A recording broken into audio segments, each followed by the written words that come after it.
Hello students, स्वागत आप सभी का आरटी लेक्चर्स के यूट्यूब एजुकेशनल प्लेटफॉर्म पर। स्टूडेंट्स, आज की इस वीडियो में हम पढ़ने वाले हैं इलेक्ट्रोमैग्नेटिक इंडक्शन को, यानी कि ईएमआई को।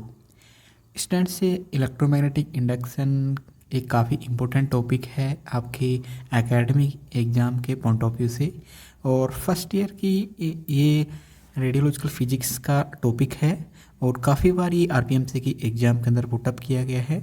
आप देख सकते हैं ईयर 16, 17, 19, 21 एंड 22 इनके अंदर ये पुटअप किया गया क्वेश्चन है, एंड शायद ये 24 में भी ये आया हुआ क्वेश्चन है। तो आज के इस टॉपिक को हम डिटेल में डिस्कस करेंगे, तो आप वीडियो में अंत तक बनी रहिए और चैनल पर नई है तो चैनल को सब्सक्राइब जरूर कर लीजिए। तो क्या होता है इलेक्ट्रोमैग्नेटिक इंडक्शन, इसको एकदम आसान भाषा में हम यहाँ पर समझने की कोशिश करेंगे। देखिए, सबसे पहले इलेक्ट्रोमैग्नेटिक इंडक्शन को समझने से पहले हमें ये पता होना चाहिए कि मैग्नेटिक फ्लक्स क्या होता है। देखिए, मैग्नेटिक फ्लक्स से कोई भी चुंबक होती है तो आपने देखे होंगे इसके दो एंड्स होती हैं, एक तो होता है एन पोल और दूसरा होता है एस पोल। ये इसके ध्रुव होते हैं और प्रत्येक ध्रुव से चुंबकीय बल रेखाएं निकलती हैं या फिर उसके अंदर एंड होती है या उसके अंदर एंटर करती है। देखिए, एन जो पोल होता है वहाँ से चुंबकीय बल रेखाएं ही बाहर निकलती हैं और जो एस पोल होता है वहाँ पर चुंबकीय रेखाएं अंदर जाती है। तो ये चुंबकीय बल रेखाएं एक बंद लूप का निर्माण करते हैं जो कि अंडाकार आकृति का होता है। अब यहाँ पर देखना ये होगा कि ये जो प्रत्येक पोल है उससे जो टोटल जो मैग्नेटिक फील्ड लाइंस निकल रही है उनको हम यहाँ पर बोल रहे हैं पोल की स्ट्रेंथ, या फिर बोल रहे हैं इसका मैग्नेटिक फील्ड। ठीक है, ये मैग्नेटिक फ्लक्स है। ठीक है, अब यहाँ पे फ्लक्स डेंसिटी क्या होती है, अगर मैं यहाँ पर एक गोला बना दूँ कि इस एरिया से गुजरने वाली कुल रेखाओं की संख्या, उसका क्या कहलाएगी, मैग्नेटिक फ्लक्स डेंसिटी, या फिर सिंपली हम कह सकते हैं उसको मैग्नेटिक फ्लक्स भी। ठीक है, जैसे इस एक एरिया से टोटल मैग्नेटिक फील्ड लाइंस गुजर रही हैं तो उसको अपन कह रहे हैं यहाँ पर इसका मैग्नेटिक फ्लक्स। ठीक है, या फिर इस एरिया से गुजर रही है, एरिया कुछ भी हो सकता है जो कि जिसको अपन यूनिट होती है स्क्वायर के अंदर, मीटर स्क्वायर के अंदर।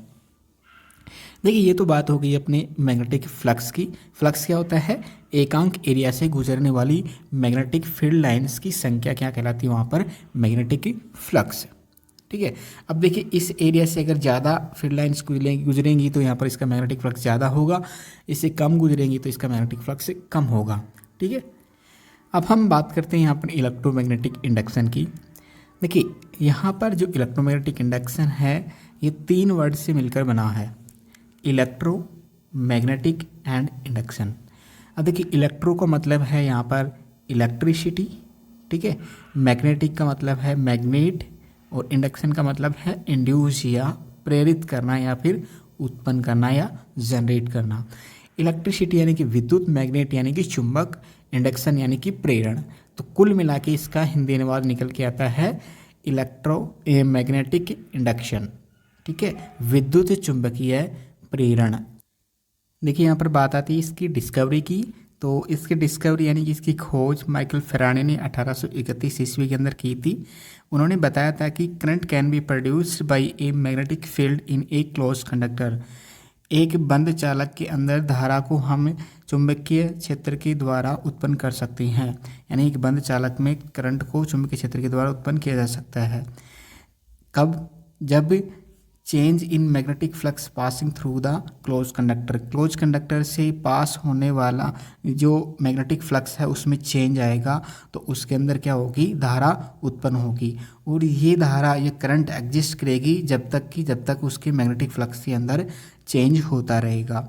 ठीक है, तो हम एक साथ इसको कह सकते हैं कि कोई भी करंट है ना किसी भी बंद चालक के अंदर हम तब उत्पन्न कर सकते हैं जब उसके पास से कोई मैग्नेट ले जाते हैं। तो मैग्नेट ले जाते तो उसके चुंबकीय फ्लक्स में परिवर्तन होता है, यानी कि उस लूप से टोटल चुंबकीय बल रेखाएं कितनी गुजर रही हैं उनमें परिवर्तन होगा, कम या अधिक होंगी, तो उस दौरान उसके अंदर करंट उत्पन्न होगी, और वो करंट तभी तक बनी रहेगी जब तक उसके मैग्नेटिक फ्लक्स के अंदर चेंज होता रहेगा। ठीक है, this produce current is called induced current, और इसी जो उत्पन्न होने वाली वो जो धारा होती है उसको अपन कहते हैं इंड्यूस करंट या फिर क्या नाम, प्रेरित धारा। ठीक है, इसको हम यहाँ पर एक डायग्राम की सहायता से समझने की कोशिश करेंगे। हमने एक ये चालक लिया है जिससे एक कोयल बन रही है, एक बंद लूप बन रहा है, ठीक है, ये पूरा, और यहाँ पर एक हमने गैल्वेनोमीटर लगा दिया जो कि धारा की दिशा को यहाँ पर बताएगा। हमने एक मैग्नेट ली है, उस मैग्नेट को सबसे पहले हम इस डायरेक्शन में ले जाते हैं।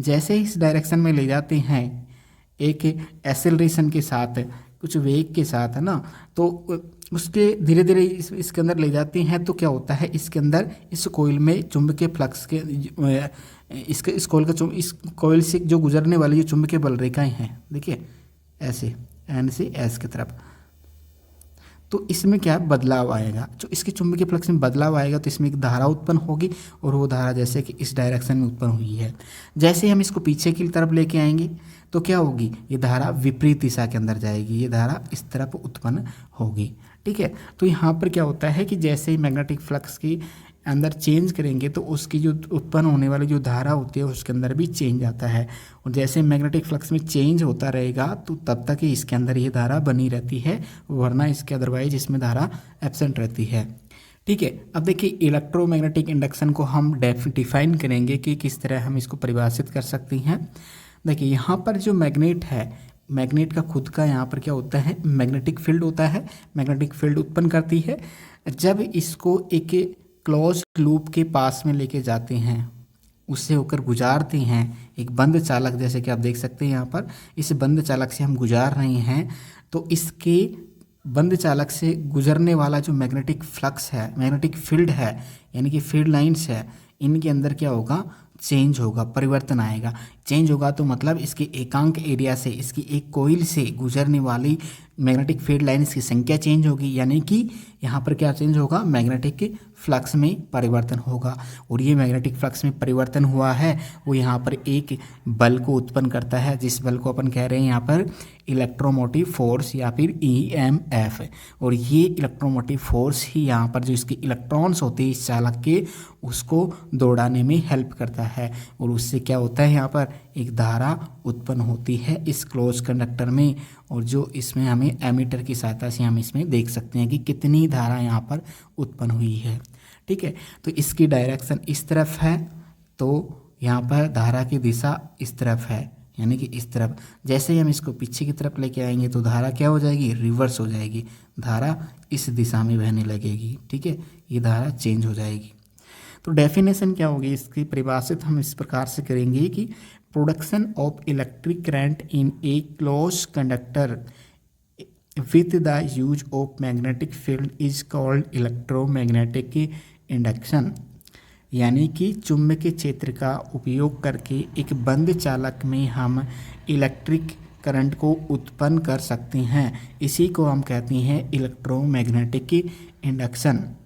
इलेक्ट्रोमैग्नेटिक फील्ड का यूज करके एक क्लोज लूप के अंदर इलेक्ट्रिक करंट को प्रोड्यूस करना ही इलेक्ट्रोमैग्नेटिक इंडक्शन कहलाता है, ठीक है। प्रोडक्शन ऑफ इलेक्ट्रिक करंट किसमें, क्लोज्ड कंडक्टर में, किसकी सहायता से, मैग्नेटिक फील्ड की सहायता से। इसको अपन क्या कहते हैं, इलेक्ट्रोमैग्नेटिक इंडक्शन। और इसका जो फॉर्मूला है E = -N-dφ/dt। देखिए यहाँ पर जो ये E है ये इलेक्ट्रोमोटिव फोर्स को डिनोट करता है यहाँ पर, ठीक है, यानी कि विद्युत वाहक बल को। और ये विद्युत वाहक बल कैसे उत्पन्न हुआ है, यहाँ पर जो मैग्नेटिक फ्लक्स है उसमें चेंज आया है, ठीक है, उसमें कितना परिवर्तन हुआ है, तो ये उसको डिनोट करता है। अब यहाँ पर इस इलेक्ट्रोमैग्नेटिक इंडक्शन को हम कुछ नियम्स के द्वारा समझने की कोशिश करेंगे, यानी कि इस परिघटना को हम कुछ नियम्स होते हैं उनसे समझेंगे यहाँ पर, ठीक है। ये जो 2-4 नियम है, इन नियम्स ने ही इलेक्ट्रोमैग्नेटिक इंडक्शन को अच्छे से डिफाइन किया था। तो सबसे पहला जो हमारे पास से जो नियम आता है वो है फैराडे का नियम। फैराडे ने क्या बताया था कि किसी बंद चालक से जुड़े हुए मैग्नेटिक चुंबकीय फ्लक्स में यदि हम परिवर्तन करते हैं तो करने पर वहाँ पर क्या होता है कि उस बंद चालक में एक EMF या विद्युत वाहक बल उत्पन्न होता है, यानी कि ए change in magnetic flux which is linked with A close conductor induced in EMF in the close conductor, ठीक है। जैसे कि ये क्लोज कंडक्टर है, एक बंद लूप बन रहा है, ठीक है, यहाँ पर तो इससे होकर जाने वाली जो चुंबकीय बल रेखाएं हैं उसमें परिवर्तन होगा, तो उसके चुंबकीय फ्लक्स में परिवर्तन होगा, और चुंबकीय फ्लक्स में परिवर्तन होना ही वहाँ पर क्या करेगा, एक विद्युत वाहक बल को उत्पन्न करेगा। ये फैराडे का जो पहला नियम है वो हमें बताता है। फैराडे का दूसरा नियम क्या कहता है, the magnitude of induced EMF in a closed conductor is proportional to the rate of change of magnetic flux linked with the circuit। यानी कि एक बंद चालक में इंड्यूस होने वाले विद्युत वाहक बल का परिमाण उस सर्किट में या उस क्लोज कंडक्टर से लिंक चुंबकीय फ्लक्स में परिवर्तन की दर के समानुपाती होता है।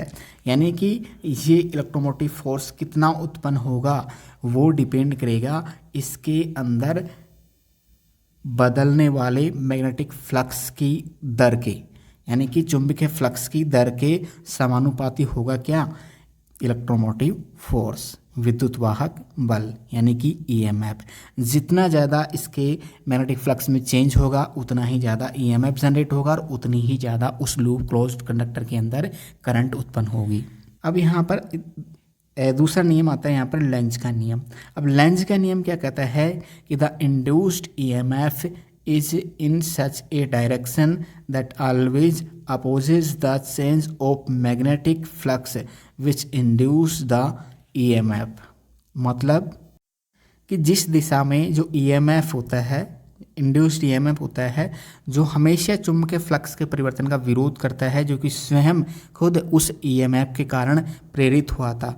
मतलब इस चुंबकीय फ्लक्स में परिवर्तन की दर के कारण यहाँ पर EMF जनरेट हुआ है। ये जो EMF यानी कि इलेक्ट्रोमोटिव फोर्स जनरेट हुआ है वो ही इसका क्या करता है, विरोध करता है, किसका, चुंबकीय फ्लक्स में परिवर्तन की दर का विरोध करता है। तो इसीलिए इसको समानुपाती और 9 नेगेटिव साइन इसके विरोध को बताता है यहाँ पर, ठीक है। तो E = -n dφ/dt। अब देखिए यहाँ पर जो n है number of turns in the coil, coil के अंदर कितने टर्न्स है उसको इंडिकेट करता है। देखिए स्टूडेंट्स, आज के इस टॉपिक को हम यहीं कंप्लीट करते हैं। इसके जो बाकी का जो रिमेनिंग पोर्शन है, इसके टाइप्स यानी कि इलेक्ट्रोमैग्नेटिक इंडक्शन कितने प्रकार का होता है उसको हम नेक्स्ट वीडियो लेक्चर के अंदर डिस्कस करेंगे, ठीक है। तो आज तक के इस वीडियो लेक्चर में हमने पढ़ा है कि इलेक्ट्रोमैग्नेटिक इंडक्शन क्या होता है, कैसे इसको हम परिभाषित करते हैं, और इलेक्ट्रोमैग्नेटिक इंडक्शन को फैराडे के किन किन नियमों के द्वारा हम एक्सप्लेन कर सकते हैं, और साथ ही लेंज का नियम हमें क्या बताता है, ठीक है। तो फैराडे के नियम तो हमें बताते हैं कि किस प्रकार से एक फ्लक्स में परिवर्तन करने पर यहाँ पर EMF जनरेट होता है, और साथ ही उस फ्लक्स में परिवर्तन की दर उस EMF के समानुपाती होती है। जितना ज़्यादा परिवर्तन की दर होगी उतना ही ज़्यादा EMF जनरेट होता है। और लेंज का नियम बताता है कि उस फ्लक्स में परिवर्तन की दर से जो EMF जनरेट हुआ है वो EMF उस फ्लक्स में परिवर्तन की दर का विरोध करता है, अपोज करता है उसको, ठीक है। तो यहाँ तक हमने पढ़ा है। नेक्स्ट वीडियो में हम पढ़ेंगे self induction and mutual induction को। तब तक के लिए बाय बाय, जय हिंद।